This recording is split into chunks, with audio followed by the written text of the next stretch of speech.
Let's talk about the S8.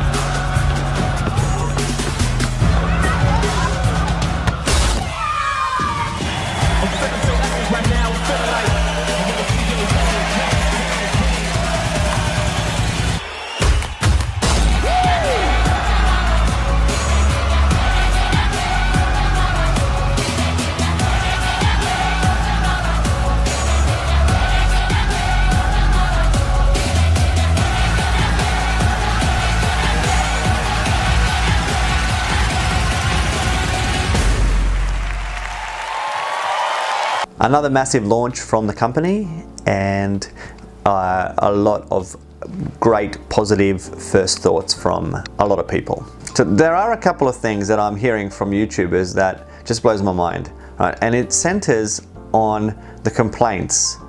I think we're at the point now where technology has come such a long way from the first smartphones, that people are now looking for things to complain about just as a note of difference. All right, so we have people who are reviewing the S8 saying, I don't like this about it, I don't like this about it, I don't like this about it.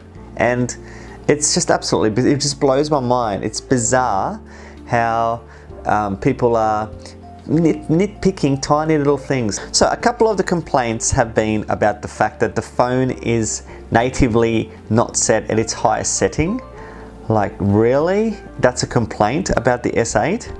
Okay, and another point that people are finding something to complain about is the UI, and that's just crazy. I mean, seriously, if you want to complain about a UI, you need to go back a couple of years and look at some of the like just outright craziness that was going on with some of the layers that people were chucking on top of the stock Android. This is nothing. The S8 it's almost stock. And okay, this one has a little tiny bit of merit, but it's the fact that when you're watching a video, you turn the phone sideways and the native resolution, the 16:9 resolution of most YouTube videos, or any videos that you watch, doesn't stretch across onto the full screen, and it creates a little, what did they used to call them? Oh, is it letterbox? I think it's letterbox. Whatever, it doesn't matter what it used to be called. It puts little black lines either side of the screen. Seriously, like that's a real big problem.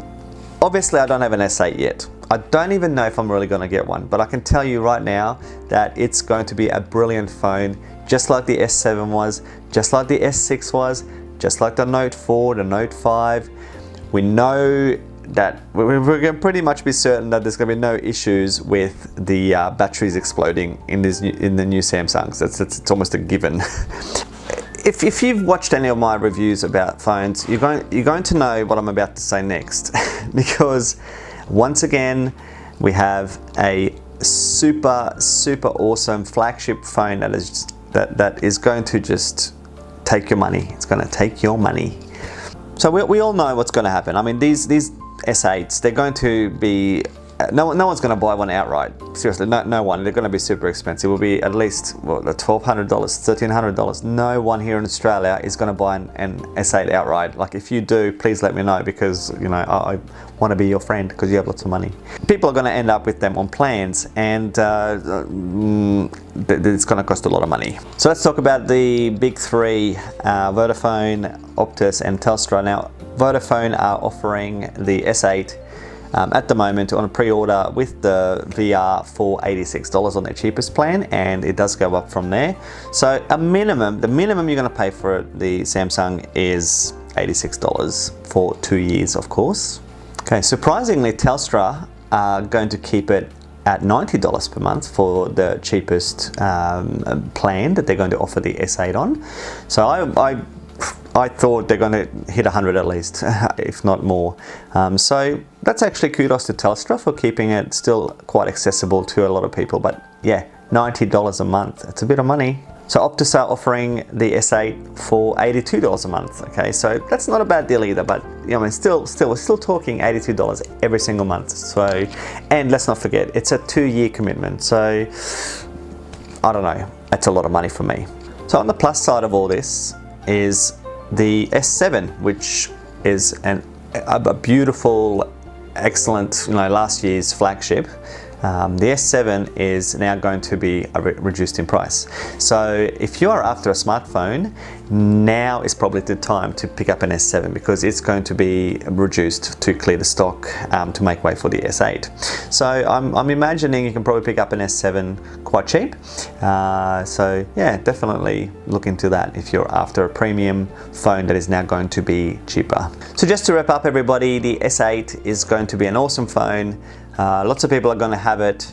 I look forward to finally getting my hands on one and trying one out at a Optus shop soon, but I don't think I'm going to end up with one. There's still plenty of really good alternatives, and I don't really like the fact that people are still going to be locked into these $80 plus per month plans on contract for this phone for 2 years. But if this is the way we're going, well, this is the way we're going. Alright guys, look forward to hearing from you. Please let me know what you think, and yeah, if you've got any questions or comments, as per usual, please ask in the comments below. I just said comments twice in a row. Yeah, bye.